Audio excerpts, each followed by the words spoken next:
utakatwa kidole kimoja au mkono kama mahari, lakini pale mtakapochokana basi utakatwa vidole viwili kama talaka.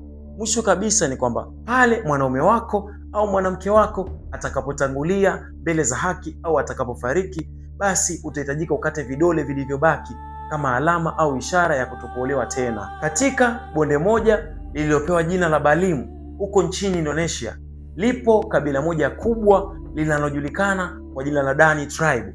Kabila hili limejizolea umaarufu mkubwa sana ulimwenguni kwa mila na desturi za kukatana vidole. Yaani namaanisha pale mwanaume utakapohitaji kuoa, basi fedha zako wala mali zako hazitohusika, bali kidole chako cha mkono wa kulia ndicho kitachotumika kama mahari. Lakini sasa pale utakapoishi na mwenzako kisha mkachokana au kushindwana, itahitajika ukatwe vidole vingine viwili kama ishara au alama ya talaka.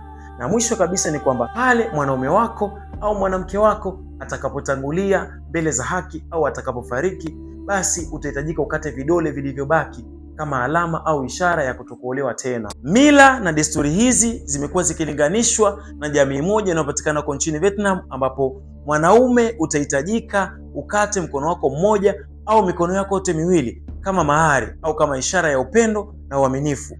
Wanawake katika jamii hiyo hujisikia kupendwa, hujisikia amani na kuhisi wao ndio wenye bahati kuliko wanawake wote katika jamii hiyo, huku wanaume wakijisikia furaha pia, wakijisikia amani kwa kuonyesha uaminifu kwa wanawake zao. Jambo hili ni la kawaida na jamii ulifurahia kwa sababu linapima uaminifu katika ndoa au uaminifu katika mahusiano.